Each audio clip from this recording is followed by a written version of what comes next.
The poem of the man God, the second year of the public life. Chapter 169, the Sermon of the Mount. You are the salt of the earth. 22nd of May, 1945. Jesus is walking fast along a main road. He is alone. He is going towards a mountain which rises near a main road running eastwards from the lake, and it begins to rise with a low, mild elevation which extends for a good distance, forming a tableland from which one can see all the lake and the town of Tiberias towards the south, as well as other towns not quite so beautiful, stretching towards the north.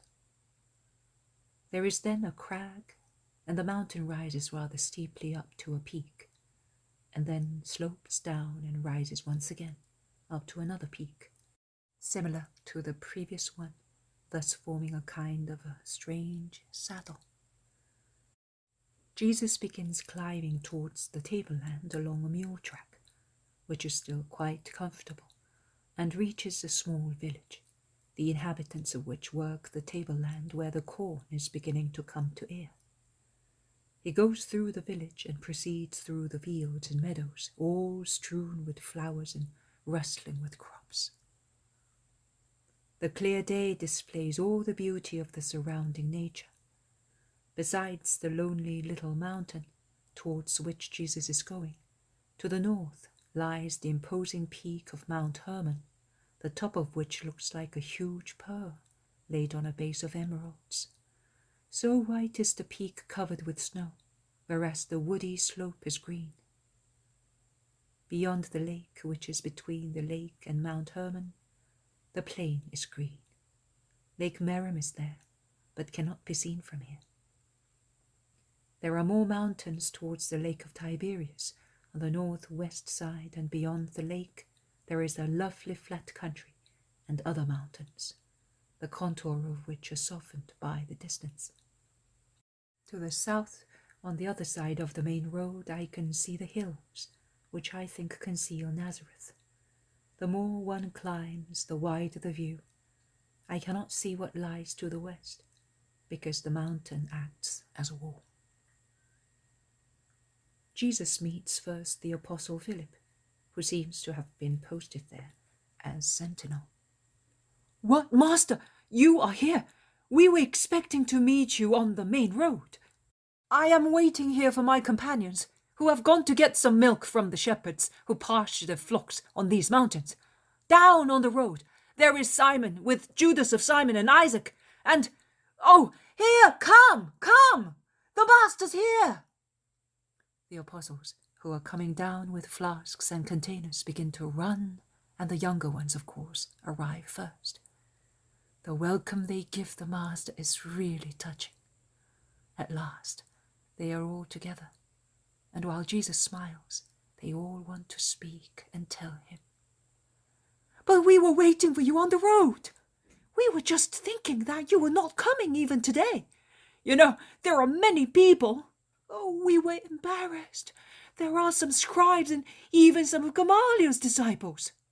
"That's right, my lord. You left us just at the right moment. I have never been so afraid as I was just then. Don't play such a trick on me again." Peter complains, and Jesus smiles and asks, "Did anything wrong happen to you?" "Oh, no. On the contrary." "Oh, Master, don't you know that John gave a sermon? It sounded as if you were speaking through him. We were all dumbfounded. That boy, who only a year ago was able to only cast a net." "Whoa."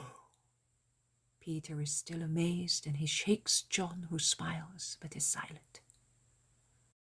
"Do you believe that it is possible that this boy spoke those words with these smiling lips? He sounded like Solomon." "Also, Simon spoke very well, my lord. He was really the chief," says John. "No wonder. He took me and pushed me there. Who knows? They say that I gave a good sermon. Perhaps I did. I don't know. Because what with the surprise at John's words, what with the fear of speaking to so many people and causing you to cut a four-figure, I was bewildered. Causing me to cut a poor figure? But you were speaking, and you would have cut a poor figure, Simon, teases Jesus. Oh, as far as I'm concerned, I was not worried about myself. I didn't want them to sneer at you and consider you a fool for choosing such a blockhead as your apostle. Jesus sparkles with joy because of Peter's humility and love. But he only asks, "And what about the others?" Also, the zealot spoke very well, but we all know. But this boy was the great surprise. Of course, since we retired to pray, the boy's soul seems to be in heaven all the time. That is true, very true. They all confirm Peter's words, and they continue telling Jesus. You know, among the disciples now, there are two who, according to Judas of Simon, are very important. Judas is very active, of course. He knows many of those high up and knows how to deal with them. And he likes to speak. He speaks very well. But the people prefer to hear Simon, your cousins, and above all, this boy. Yesterday a man said to me, "That young man speaks very well." He was referring to Judas. "But I prefer you." Ah, poor fellow, he prefers me, and I can hardly put a few words together. But why did you come here? The meeting place was the road, and we would have been there. Because I knew I was going to find you here. Now listen, go down and tell the others to come up, also the known disciples. The people are not to come today. I want to speak to you only. In that case, it is better to wait until evening, when the sun is about to set. The people spread among the nearby villages, and they come back the following morning, waiting for you. Otherwise, who will hold them back? All right, do that. I will wait for you up there at the top. The nights are mild now, and we can sleep in the open. Wherever you wish, master, providing you are with us. The disciples go away, and Jesus resumes climbing up to the top, which is the same one as I already saw last year in the vision for the end of the Sermon of the Mount, and the first meeting with Mary Magdalene. The view is now wider and is becoming brighter in the sunset. Jesus sits on a rock and is recollected in meditation, and he remains thus until the shuffling of feet on the path warns him that the apostles are back. It is getting dark, but the sun still shines on the mountaintop, drawing scents from every herb and flower. There is a strong smell of wild lilies of the valley, while the tall stems of narcissi shake their stars and buds as if they were asking for dew. Jesus gets up and greets them. Peace be with you. There are many disciples who come up with the apostles. Isaac leads them smiling. His smiling face is the thin face of an ascetic. They all gather round Jesus, who is greeting Judas Iscariot and Simon Zealot particularly. I wanted you all here with me, to be for a few hours with you alone, and speak only to you. I have something to tell you, to prepare you for your mission. Let us take our food, and then we shall speak. And while you are sleeping, your souls will continue to relish the doctrine. They have their frugal meal and then form a circle around Jesus, who is sitting on a large stone. They are about 100, perhaps more, between disciples and apostles, a circle of attentive faces, which the flames of 2 fires light up oddly. Jesus speaks slowly, gesticulating quietly. His face looks paler as it emerges from his dark blue tunic, and also because it is lit up by the rays of the new moon, which illuminates the spot where he is, small comma of a moon in the sky, a ray of light that caresses the master of heaven and earth. I waited for you here aside, because you are my friends. I called you together after the first test of the 12 to widen the circle of my active disciples, and to hear from you your first reactions to being guided by those whom I am giving to you to continue my work. I know that everything went well. I supported with my prayer the souls of the apostles who had come out of a prayer retreat with a new strength in their minds and in their hearts. A strength that does not come from human effort, but from a complete reliance in God. Those who are most unmindful of themselves have given most. It is difficult to be unmindful of oneself. Man is made of recollections, and the ones that raise their voice most are the memories of one's ego. You must distinguish between ego and ego. There is the spiritual ego of the soul that remembers God and its origins from God. And there is an inferior ego of the flesh that remembers its passions and its numberless exigencies concerning its whole being. There are so many voices to form a choir, and unless the spirit is quite strong, they overcome the solitary voice of the spirit that remembers its nobility as child of God.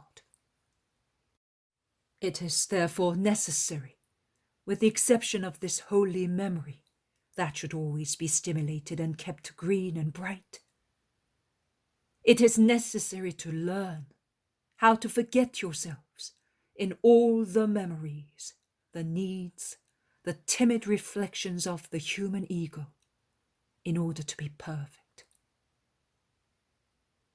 In the first test of my 12, those who have given most are the ones who forgot themselves most. They forgot not only their past, but also their limited personality. They are the ones who no longer remembered what they were, and were so united to God as to be afraid of nothing. Why were some standoffish? Because they remembered their habitual scruples, their usual considerations, and prejudice. Why were others laconic? Because they remembered their doctrinal inability, and they were afraid of cutting a bad figure or causing me to cut one. Why the showy ostentation of others? Because they remembered their usual pride, their desire to show off, to be applauded, to rise above the others, to be someone. Finally, why the sudden revelation of a triumphal, rabbinic, persuasive, firm eloquence in others? Because they, and they alone, did remember God. Like those who so far have been humble, and have endeavored to pass unnoticed, and at the right moment were able, all of a sudden, to assume too the preeminent dignity conferred on them, and which they never wanted to exert before, lest they should presume too much. The first 3 groups remembered their inferior ego. The other group, the 4th, remembered their superior ego and were not afraid. They felt God with themselves and in themselves, and were not afraid. Oh, holy boldness, which comes from being with God. Therefore now listen, both you apostles and you disciples. You apostles have already heard these concepts, but now you will understand them in greater depths. You disciples have never heard of them, or you have only heard fragments of them. and you must engrave them on your hearts, because I will make a wider and wider use of you, as Christ's flock is becoming more and more numerous, because the world will attack you more and more violently, and its wolves will increase in number against me, the shepherd, and against the flock. And I want to put in your hands the weapons to defend both the doctrine and my flock. What is sufficient for the herd is not sufficient for you, little shepherds. If the sheep are allowed to make mistakes, browsing in herbs which make the blood bitter, or their desire crazy, you are not allowed to make the same mistakes, leading a large herd to ruin. Because you must realize that where there is an idolatrous shepherd, the sheep either die of poison or are devoured by wolves. You are the salt of the earth and the light of the world. But should you fail in your mission, you would become a tasteless and useless salt. Nothing could give you flavor again, since God could not give you it, considering that it was given to you as a gift, and you have desalted it by washing it in the insipid, dirty water of mankind, by sweetening it by means of the corrupt sweetness of sensuality, thus mixing with the pure salt of God the corruption of pride, avarice, gluttony, lust, wrath, sloth, so that there is a grain of salt to 7 times 7 grains of each vice. Your salt, therefore, is but a mixture of stones in which the poor grain of lost salt cannot be found. A mixture of stones screeching under your teeth and leaving in your mouths the flavor of earth that makes food disagreeable and disgusting. It is not even useful for inferior uses, as the flavor of the 7 vices would harm also every human employment. The salt then can only spread arid, trodden on by the careless feet of the people. How many people will thus be able to tread heavily on the men of God? Because those chosen men will allow the careless people to trample on them, as they no longer are substance, employed to give the flavor of noble heavenly things, as they are nothing but corruption. You are the light of the world. You are like this mountaintop, which was the last to be kissed by the sun, and the first to be silvered by the moon, who is in a high place, shines, and can be seen, because even the most dreamy eye looks now and again at high spots. I would say that the physical eye, which is said to be the mirror of the soul, reflects the yearning of the soul, a yearning often unnoticed, but always alive as long as a man is not a demon, a yearning after heights where reason by instinct places the Most High, and searching for heaven, at least sometimes in life, the eye looks at heights. I beg you to remember what we all have done since our childhood, entering Jerusalem. Where do our eyes turn? To Mount Moriah, triumphantly crowned with the marbles and gold of the temple.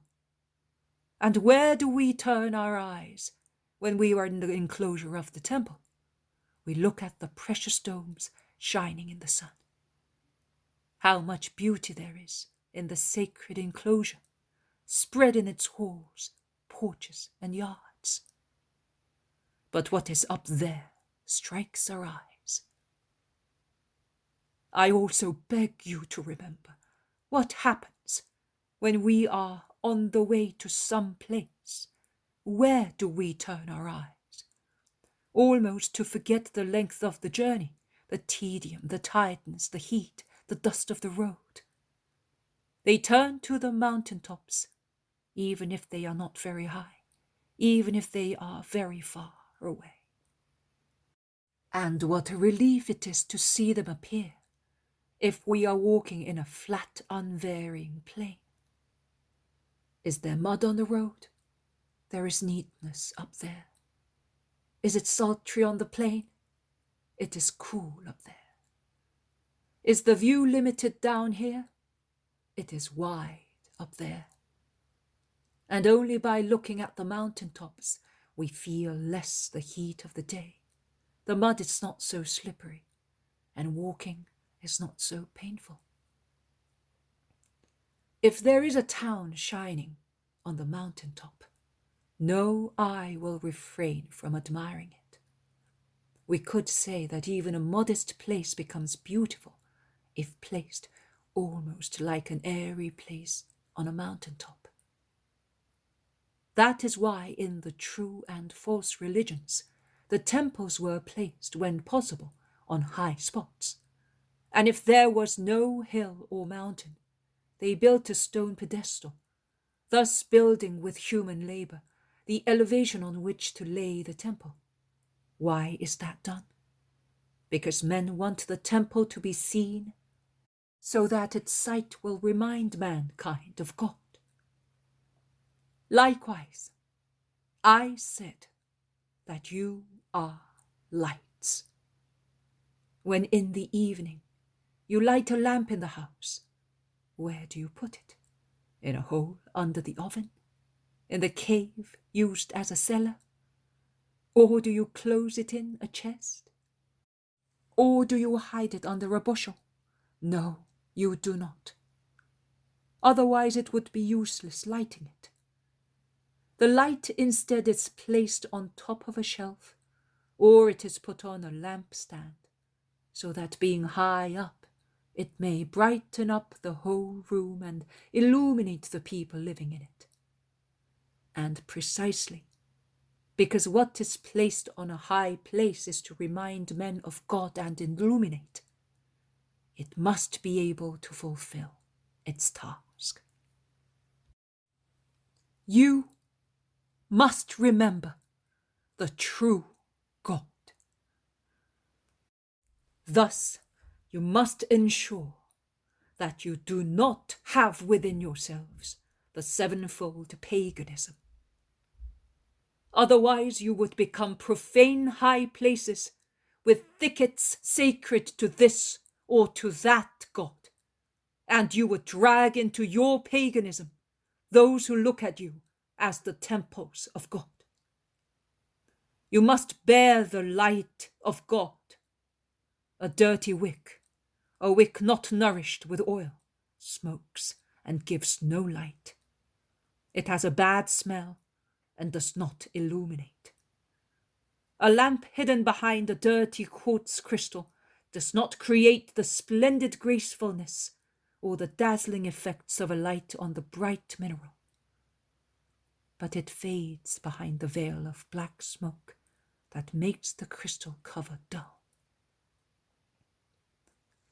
The light of God shines where wills are zealous, in removing daily the scum produced by work itself, with its contacts, reactions, and where the wick is immersed into plenty of prayer and charity.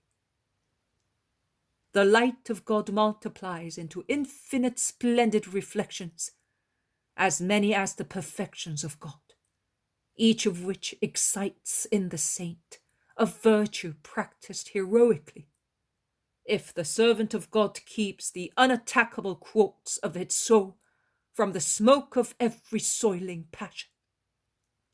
The unattackable quartz, unattackable! Jesus thunders out in this conclusion, and his voice resounds in the natural amphitheatre. Only God has the right and the power to scratch that crystal, to write his most holy name on it with the diamond of his will. That name then becomes the ornament that emphasizes the brighter facets of supernatural beauty on the most pure quartz. But if the foolish servant of the Lord, losing control of himself and the sight of his mission, a completely and solely supernatural one, allows false ornaments and scratches instead of engravings to be cut on his quartz, that is, mysterious and satanic figures made by the hot claw of Satan, then the wonderful lamp no longer retains its intact beauty, but it cracks and breaks, and the fragments of the splintered crystal suffocate the flame. And even if it does not break, a tangle of marks of unmistakable nature forms on its surface, and soot penetrates into them, spoiling it. Woe! 3 times woe! To the shepherds who lose charity, who refuse to climb day by day to take upwards their flocks that expect their ascent in order to ascend themselves. I will strike them down and remove them from their positions, and I will put out their spoke altogether. Woe! 3 times woe to the masters, who reject wisdom to become saturated with a science which is often opposed and always proud, sometimes satanic, because it makes them men. Whereas, listen and remember, if every man is destined to become like God, through the sanctification that makes a man son of God, a master, a priest should already have this world, the aspect of a son of God, and only such aspect. He should have the aspect of a creature entirely devoted to souls and to perfection. He should have such aspect to lead his disciples to God. Anathema to the masters of a supernatural doctrine who become idols of human knowledge. Woe, 7 times woe, to those among my priests who are dead to the spirit, who with their lack of savour and ill-living flesh live as miserable, sluggish human beings. Their sleep is full of hallucinated apparitions of everything except God one and trine, and is full as well of all sorts of calculations, except the superhuman desire to increase the wealth of hearts and of God. They live a material, miserable, dull life, dragging into their dead water those who follow them, believing that they are life. The curse of God on those who corrupt my little beloved flock. I shall not ask an account, and I will not punish those who perish through their laziness, O negligent servants of the Lord. But I will ask you to account for every hour, and all the time lost, and all evil consequences, and I will punish you. Remember those words. And now, go. I am climbing to the top. You may sleep. Tomorrow, the shepherd will open the pastures of truth to his flock.